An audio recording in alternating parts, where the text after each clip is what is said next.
Grande alegria também que hoje nós teremos uma honra ilustre, direto daqui do Macapá, estará conosco na nossa live o Pastor Neto. E de já quero parabenizar o Pastor Neto, que hoje está ficando mais experiente.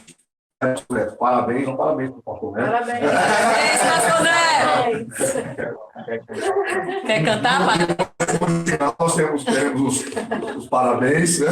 Vamos cantar os parabéns. Muitos e muitos e muitos anos se multipliquem por muitos anos. Muitos e muitos anos. E agora, neste momento, eu gostaria de passar a palavra para o Pastor Neto. Pastor Neto, está com você e eu quero que você escute e depois saímos voltando aqui, dando os avisos. Amém? Pastor Neto, é com você. Deus abençoe. Graça e paz, que esses anos se multipliquem por muitos e muitos anos, né? Graça e paz, irmãos, é um prazer enorme. Quem imaginaria que a gente ia conseguir daqui de Macapá participar do culto aí na Samambaia, mas é um prazer enorme estar com vocês, receber o carinho de vocês, que é sempre bom para a gente. Agradecer a todo mundo que está aqui. O meu pai e a minha mãe estão assistindo. É a primeira vez que eles estão assistindo um culto nosso à distância também, ou pelo menos me vendo pregar à distância também. E é um prazer enorme estar aqui. Agradeço por todo o carinho, toda a zoeira, porque é sempre bom. E sabe que a gente também está em situação de isolamento aqui em Macapá, como todo Macapá vive uma situação talvez aí complicada pelo tamanho e toda a situação, pelo tanto de caso. Essa semana nós tivemos um caso interessante aqui, que foi de um rapaz que faleceu com a doença e não pôde ser feito o velório dele. E aí pediram para que o carro da funerária, pelo menos, ele passasse na frente da casa para que a mãe pudesse se despedir. E eu acho que isso tem muito a nos ensinar sobre Jesus, sobre Páscoa, porque quanto maior essa intimidade que a gente tem, quanto maior esse relacionamento que a gente tem, quanto mais íntimo você é da pessoa, quando você vai ter que se desligar, você sofre muito mais. E eu acho que Jesus passou por uma situação semelhante a essa, porque essa senhora ela não pôde velar o seu filho, pela questão do Covid, ele com 57 anos, ela com 90, né? Ela enterrando o filho mais novo. E a Bíblia vai contar para a gente, eu quero compartilhar com você, no texto de Mateus, capítulo 26, o versículo 36, da sequência do texto, mas diz assim, quando Jesus está no seu momento de desligar, de Deus por causa do pecado. Diz assim, então, chegou Jesus com eles a um lugar chamado Getsêmani e disse aos seus discípulos, assentai-vos aqui enquanto vou além orar. E levando consigo Pedro e os 2 filhos de Zebedeu, começou a entristecer-se e a angustiar-se muito. Então lhes disse, a minha alma está cheia de tristeza até a morte. Ficai aqui e vigiai comigo. Indo um pouco adiante, prostrou-se sobre o seu rosto, orando e dizendo, meu pai, se é possível, passa de mim este cálice. Todavia, não seja como eu quero, mas como tu queres. E voltando para os seus discípulos, achou-os adormecidos. E disse a Pedro, então, nem uma hora pudestes vigiar comigo?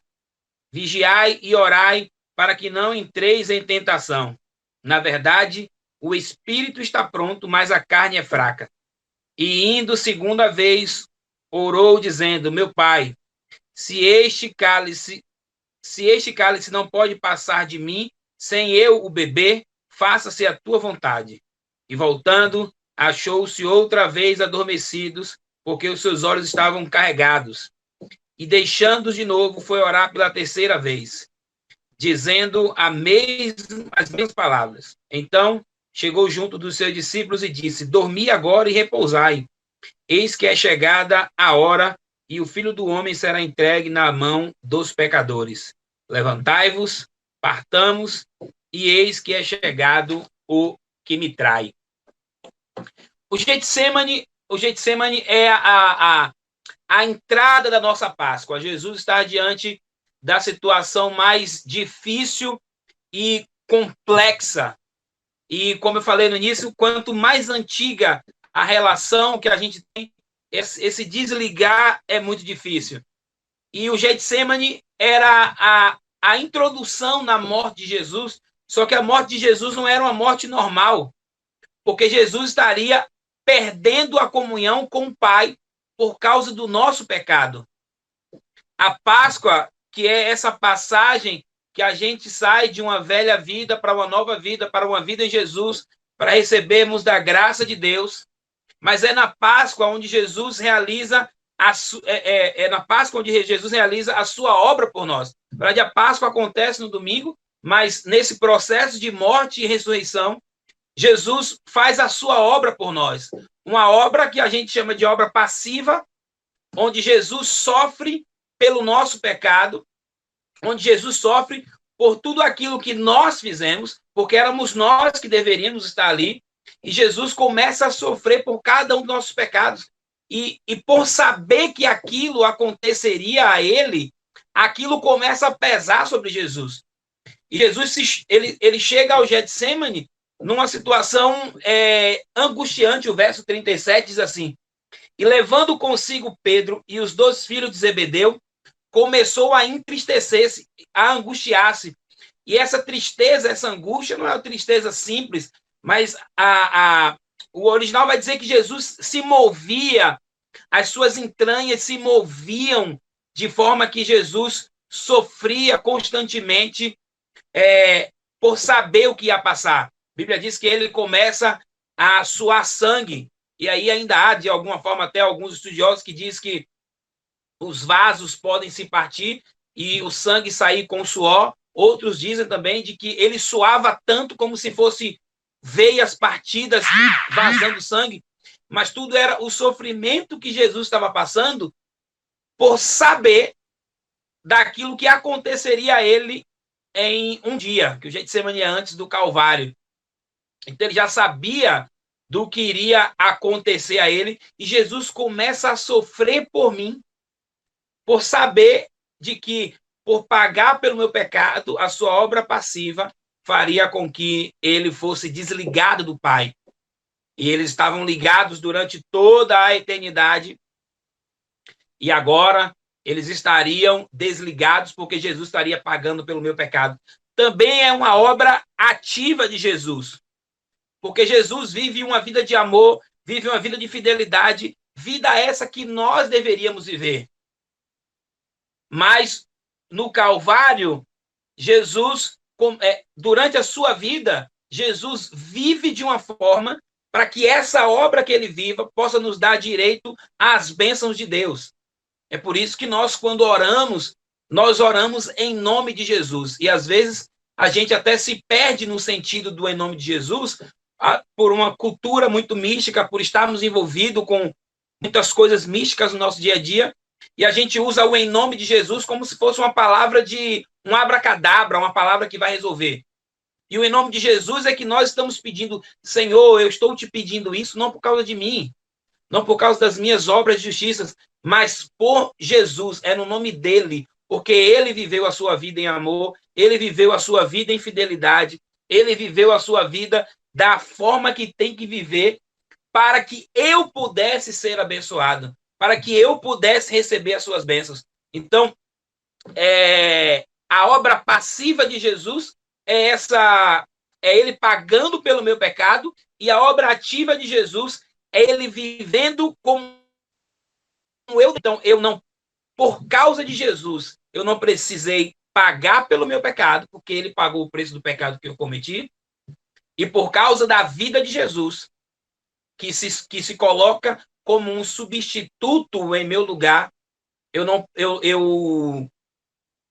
posso me achegar a Deus, dizendo para ele: Senhor, eu te achego não por causa de mim, porque se depender de mim eu tenho essa moral, mas eu me achego ao Senhor por causa de Jesus, porque ninguém amou a Deus tanto quanto Jesus.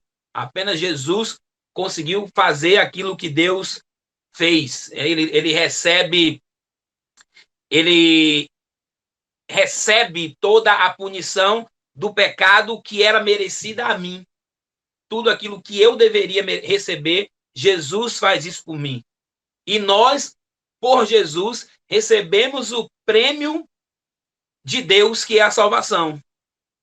O prêmio merecido por Jesus, por ter conseguido viver, cai sobre nós.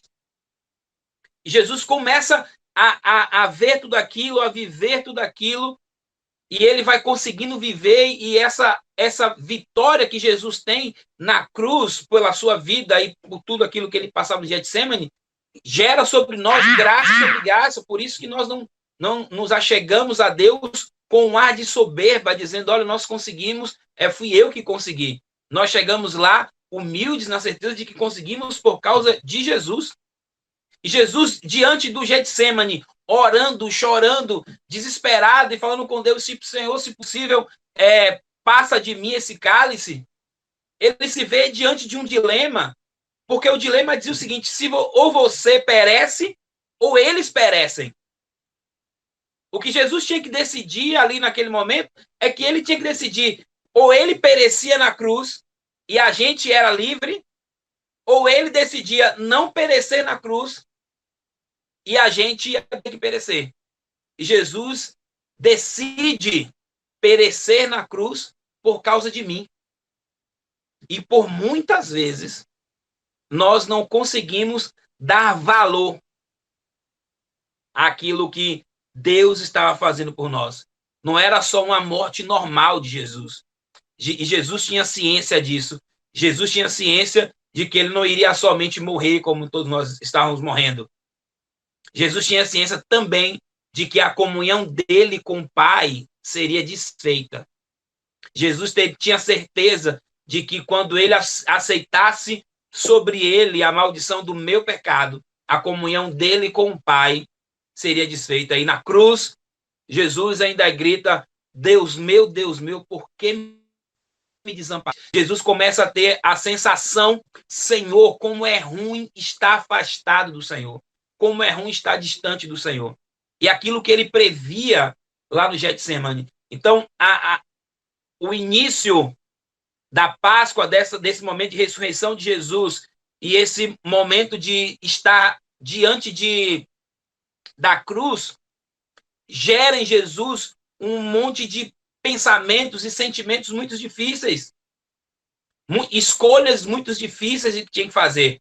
E está ali abandonado, porque os discípulos já começam a dormir, e o desespero bate, a agonia bate, a mente funcionando a mil, porque era um ser humano como eu, e eu acho até interessante que tanto os 4 evangelhos, Mateus, Marcos, Lucas e João, talvez os 3 primeiros sinóticos aqui, eles são mais precisos, porque eles fazem questão de relatar um Jesus que é divino, mas que ao mesmo tempo está sofrendo por alguma coisa que seria muito boa para a humanidade.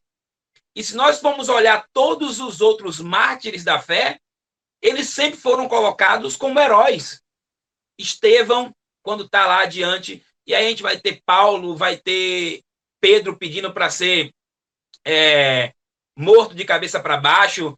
A gente vê todos os pais da igreja cantando enquanto a fogueira está pegando fogo, o cara mandava acender a fogueira mais. John Hus, Lutero e muitos outros que foram perseguidos, que iam para lá dizendo assim, olha, nós não temos... E a história conta a história desses homens como heróis. Mas a história de Jesus, eu até vi que um escritor se fez a pergunta, será que é verdade? E eles falam assim, olha, o fato da história de Jesus ser verdade é tão claro de que era muito mais fácil pintar Jesus como um herói. E dizer, não, ele foi para a cruz, ele sabia tudo o que ia acontecer e foi como um guerreiro lutar, mas ali não, ali a humanidade de Jesus fica bem clara, porque mesmo sabendo o fim da história, ele como um homem como nós, que foi tentado em todas as coisas, começa a sofrer todas as consequências da cruz, e tudo aquilo começa a dar uma agonia. Nós estamos no domingo, né, pela nossa ordem cronológica, Jesus ressuscitou, mas a semana até, desde a entrada de Jerusalém, no domingo da entrada de Jerusalém até a cruz, a Bíblia pelo menos não relata quem dos discípulos ouviam Jesus dizer assim, olha, está chegando a minha hora.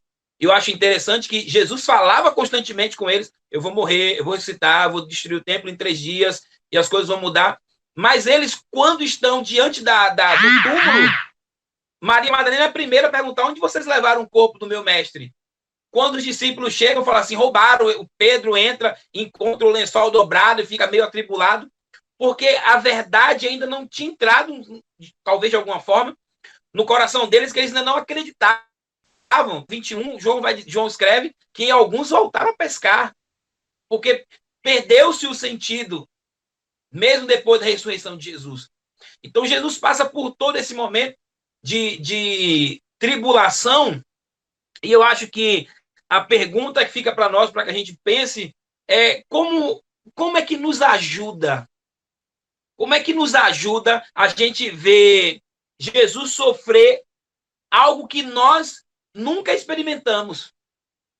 Como é que nos ajuda a gente olhar para Jesus e ver que Jesus sofreu algo que eu deveria sofrer, eu deveria ter cumprido toda a lei e não cumpri, e eu deveria ter morrido na cruz para isso me dar direito a ir para o céu, e eu não paguei, mas Jesus esteve disposto a fazer isso por mim. Como é que nos ajuda? E eu penso em pelo menos 3 situações da vida de Jesus ali no Getsemane, que nos leva a pensar sobre a importância de nós caminharmos com Ele, de nós nos dedicarmos a Ele da melhor maneira possível, de nós nos lançarmos a Ele da melhor maneira possível, para entendermos que não é apenas uma data anual e que nós lembramos com muito afinco, guardamos essa data no nosso coração, lembramos na Sexta-feira Santa de que Jesus morreu, assistimos o filme 10, 20 vezes possível, lembramos da ressurreição, mas isso tem que estar dentro do nosso coração de tal forma, porque o Getsemane é a prova de Jesus, da sua humanidade, sofrendo as consequências da minha liberdade. E a primeira situação que a gente pode pensar é que Jesus, no jardim, ele é um modelo de integridade. Jesus no jardim, ele é um modelo de integridade para nós, porque Jesus está no escuro. Acho que além de um escuro da noite do Getsemane, Jesus também está no escuro mental. Só ele sabia do que passava ali na cabeça dele. Só ele sabia do que esperava ele no outro dia. O que esperava ele o final da semana. E ele sabia do que estava para acontecer. E mesmo sabendo do que ele foi chamado a fazer, ele faz a coisa certa. Mesmo diante de uma escolha tão difícil, porque ele diz, Senhor, se possível, passa de mim esse cálice. Senhor, eu tô querendo, eu preciso morrer por esse povo. Mas meu coração começa a ficar atribulado. E naquela escuridão, onde Pedro ou os discípulos não tinham ideia do que passava por Jesus, e eles começam a comentar ali o que está acontecendo, e o 37, o 38, ele diz que Pedro e os filhos de Zebedeu sentem, né, que Jesus está triste, e ele mesmo, e o próprio Jesus diz, a minha alma está cheia de tristeza até a morte, ficai aqui e vigiai comigo. E começa a se prostrar, e ora, e chora, e se lança, mas mesmo diante desse escuro do que era o que poderia acontecer, Jesus faz a coisa certa. E nós somos desafiados, todos os dias, nós somos desafiados a fazermos aquilo que é correto, seja no escuro ou seja na claridade. Eu lembro de um livro que eu li há muito tempo atrás que dizia, quem é você quando ninguém está olhando? Jesus provou que quando ninguém sabia do que estava acontecendo na vida dele, ele manteve-se íntegro. Será que nós somos a mesma pessoa em particular? É a mesma pessoa que é em público? Será que nós estamos na certeza da importância de sermos íntegros, como a Bíblia fala de Jó, íntegro, reto, temente a Deus e que se desviava do mal? Ou será que nós somos pessoas que levamos vida dupla?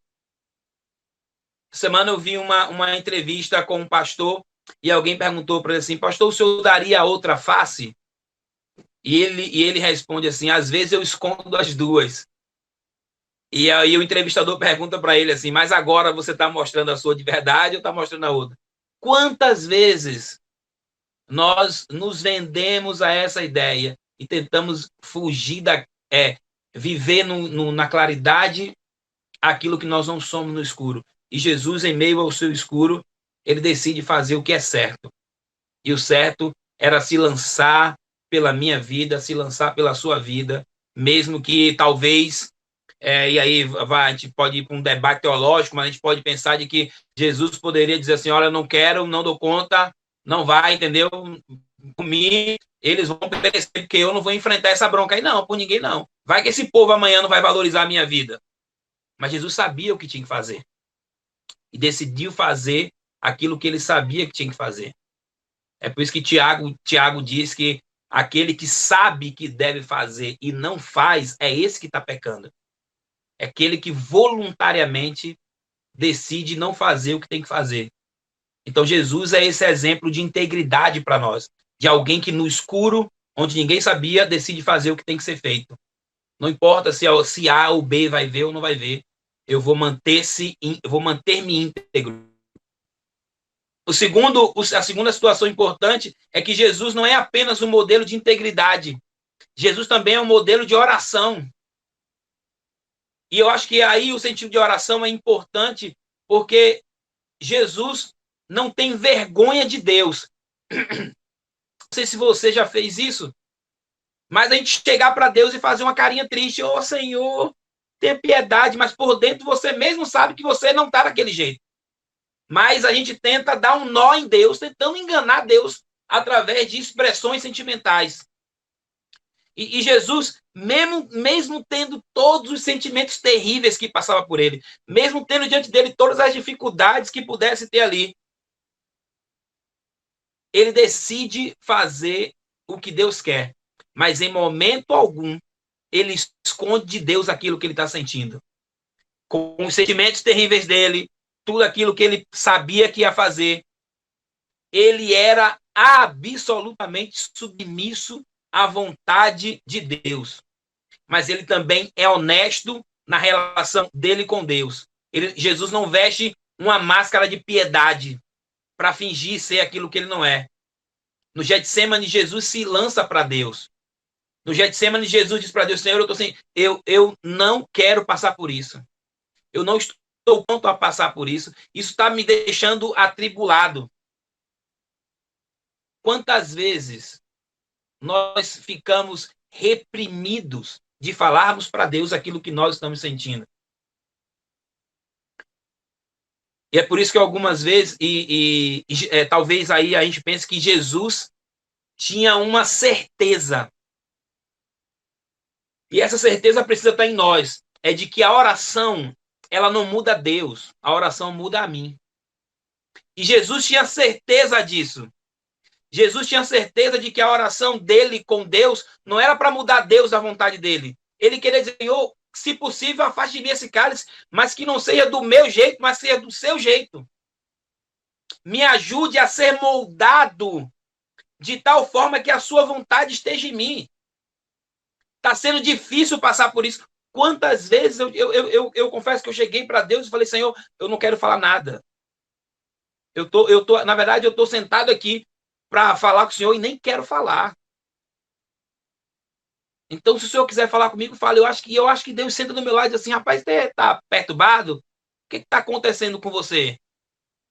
E eu não quero dar atenção, mas é preciso, por muitas vezes, eu me lançar em Deus e dizer: Senhor, é isso que eu estou sentindo. O que eu sei, Senhor, é que o Senhor não perde o controle, mas o sentimento que eu estou tendo é que o Senhor perdeu o controle.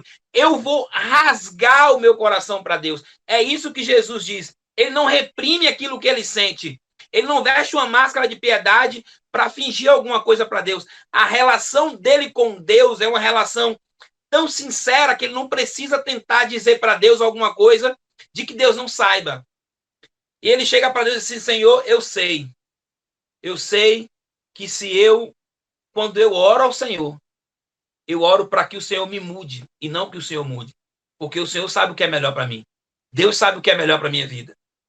Quando eu entrego o controle da minha mão na mão dele, eu tenho uma certeza de que ele está cuidando de mim da melhor forma possível.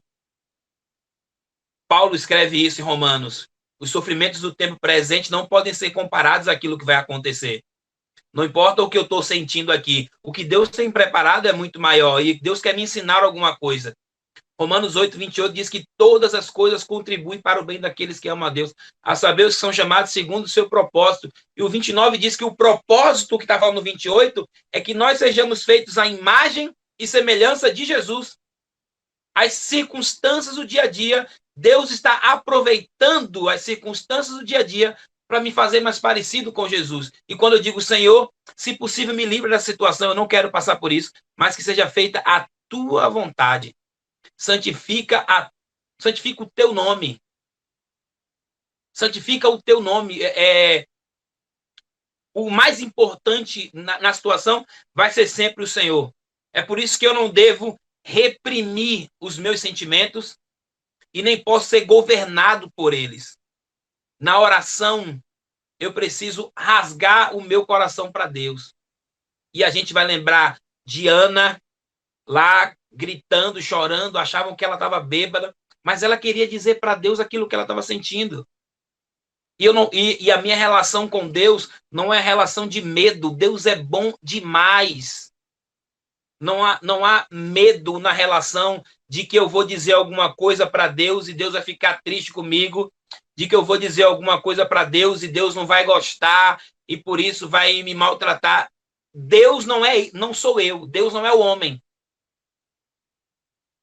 Deus está preocupado em se lançar, em cuidar de mim, em me fazer mais parecidos com Jesus. Por isso, na oração, se lance diante dele.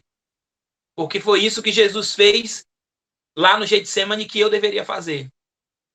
E Jesus se coloca no Getsemane por isso. Uma outra situação que o Getsemane nos ensina é que, além de Jesus ser um exemplo de integridade e de oração, Jesus é um exemplo de paciência. A Bíblia diz que ele chega lá e diz para os discípulos, vocês não podem vigiar nem, versículo 40, nem uma hora pudesse vigiar comigo.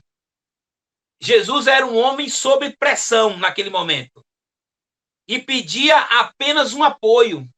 Eu só preciso de alguém do meu lado. Eu preciso somente de alguém aqui comigo. Alguém pode se chegar aqui, alguém pode ficar aqui comigo, e quando ele procura os amigos deles que ficaram 3 anos com ele, eles estavam dormindo. E o sentimento que eu tenho, que você talvez tenha também ao ler, é dizer assim, rapaz, os caras largaram o cara na mão. No momento mais difícil, abandonaram ele. Mas Jesus era exemplo de tudo, é o exemplo de tudo para nós. É um homem abandonado, mas ainda assim, ele arruma um motivo para dizer por que as pessoas abandonaram ele. Mesmo sabendo que tinham abandonado, ele sabia, ele arruma um motivo. Ele diz, olha, para que não, vigiai e orai para que não entreis em tentação. Na verdade, o espírito está pronto, mas a carne é fraca. Ele mesmo arruma um motivo para proteger o discípulo. Assim, não, eu sei, vocês estão com o espírito pronto, mas a carne é fraca, vocês estão cansados. Não tem problema, não. Vão descansar, fiquem em paz. Talvez eu já teria dito, rapaz, eu trabalhei com vocês tanto tempo. A hora que eu mais precisei de vocês, vocês me largaram na mão. Agora que eu estou precisando de vocês, vocês vão me largar aqui. Vocês viram que eu estou lá triste. Eu já falei com vocês que minha tristeza é tristeza de morte. Mas Jesus não age assim. Jesus nos ensina que pessoas é mais importante, que o relacionamento dele com os discípulos era mais importante do que aquilo que ele estava sentindo. E ele diz aos discípulos, o Espírito está falando, mas a carne é fraca, vocês estão cansados. Fiquem aí, nas profundezas da sua agonia, na sua dificuldade, ele ainda consegue encontrar alguma coisa certa e coloca a atenção naquilo que é certo. a gente vai lembrar do técnico Filipão hoje, se você viu aí quem assistiu o jogo da Copa do Mundo de 2002. A televisão reprisou um jogo velho. Mas você vai lembrar do Filipão, a gente lembra do 7-1. Jesus vai dizer assim, não, rapaz, antes de um teve ele foi pentacampeão. Mas a gente vai lembrar do vexame.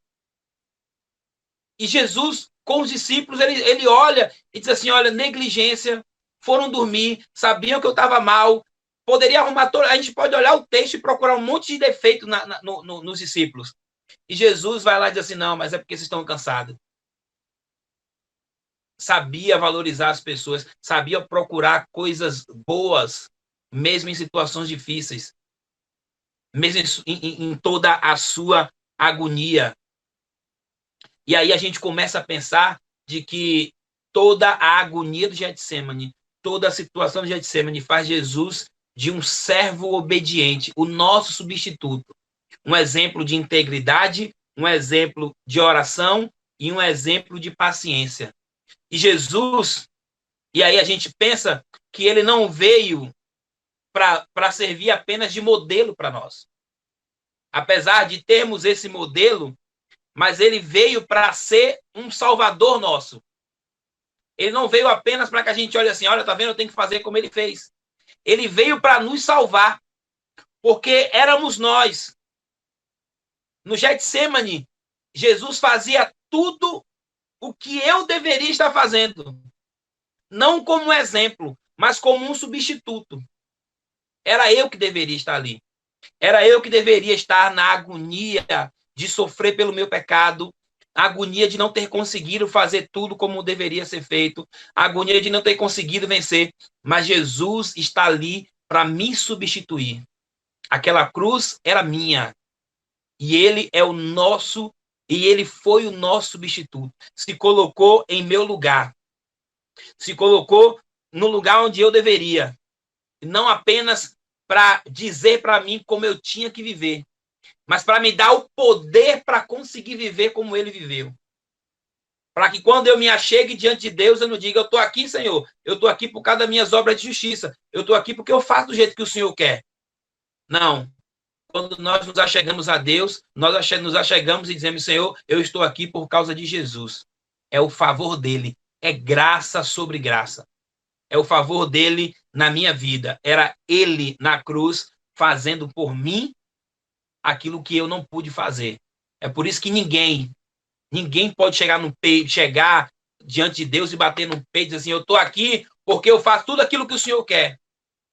Nós chegamos com a cabeça humilde dizendo assim, estou aqui por causa do favor de Jesus, a minha Páscoa. E aí a gente entra num paradoxo.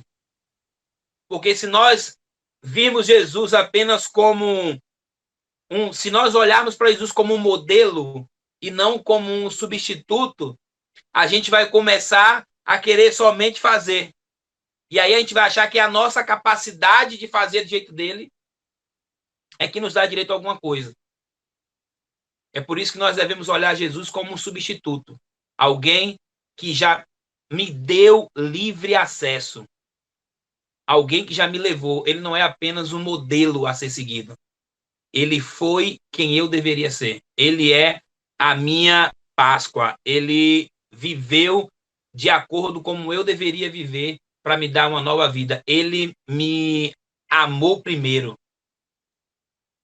Que nessa Páscoa nós possamos pensar sobre o nosso substituto.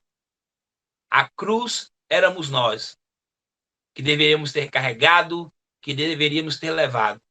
Mas lá em meio a toda a sua pressão, mesmo em meio a todas as dificuldades de escolher entre que eu perecesse ou em que Jesus perecesse ou que eu perecesse, ele escolheu a morte dele. Como a Bíblia diz, ele escolheu o cálice dele. Jesus foi colocado diante da fornalha e foi dito, olha, se você quiser entrar lá e morrer queimado, você vai morrer para que eles tenham vida. E Jesus diz assim, o que eu posso fazer para que eles tenham vida? Você tem que morrer na cruz. Eu não quero fazer desse jeito. Mas se a vontade de Deus é essa, que cumpra-se a vontade de Deus. Que nós possamos lembrar de Jesus nessa Páscoa, que morreu a nossa morte para que nós pudéssemos viver a vida dele. E o nosso grande benefício é que nós não estamos, não cremos, ou cremos num Jesus morto, mas também acreditamos que ao terceiro dia ele ressuscitou. E para a glória de Deus, vive em nós e se move em nós e cuida de nós, apesar de nós. Que Deus abençoe a vida de vocês. Muito obrigado pela oportunidade. Eu quero passar para o pastor Lei. Eu vi alguém correndo aqui e deve estar chegando. Mas que Deus abençoe a vida de vocês. Espero que a gente se veja o mais rápido possível, que a gente possa se encontrar para a gente poder se divertir, celebrar Jesus e poder glorificar o seu santo nome. Já está por aí, Lei? Já. Amém. Obrigado, pastor Neto. Obrigado por tudo aí. Gostaria de convidar você a baixar sua cabeça nesse momento, refletir sobre esta passagem que foi lida, sobre o que o pastor Neto nos falou, sobre o que ele nos ministrou. Baixe sua cabeça, vamos orar, vamos falar com o Senhor neste momento, pedindo ao Senhor para que venhamos compreender o que o Senhor fez por nós. Ele, como o pastor Neto disse, que foi mais do que o nosso exemplo, ele foi o nosso substituto, e que venhamos compreender isso num dia tão especial como o dia de hoje. Deus, Pai, em nome de Jesus, estamos diante de Ti, Pai, queremos nos colocar diante de Ti neste momento, Pai, queremos agradecer pela vida do pastor Neto, Pai, muito obrigado pela vida do Teu filho, Senhor Deus, muito obrigado, Senhor Deus, pela sua esposa, pelas suas filhas, meu Deus, pela igreja de Macapá, muito obrigado, Pai. Deus, sobretudo, queremos colocar esta palavra diante de Ti, Senhor Deus, que possa permanecer em nossos corações, Pai, que venhamos ter essa consciência, Pai, do que o Senhor fez por nós, Deus, de todo o sacrifício, Senhor Deus, de todo o sofrimento, Senhor Deus, por amor a nós, Senhor Deus, um amor incondicional, Deus, este amor, Senhor Deus, que o pastor falou, Deus, nesta noite, Deus, em nome de Jesus, que cada um de nós venhamos compreender, Senhor Deus, o Senhor que é o nosso Cordeiro Pascal, Senhor Deus. O Senhor que se entregou por nós, mesmo nós não sendo merecedores, Senhor Deus, mesmo nós sendo pecadores, Senhor Deus. Por isso, Pai, queremos te agradecer que venhamos ter essa compreensão, Senhor Deus. Essa compreensão do que o Senhor fez por nós, Pai. Deus, em nome de Jesus, muito obrigado, Senhor Deus. Muito obrigado, Senhor Deus. E nos ensina, Senhor Deus. Nos mostra que cada um de nós devemos ter essa compreensão, Pai, para a honra, glória e louvor do Teu nome, Deus, em nome de Jesus, em nome de Jesus.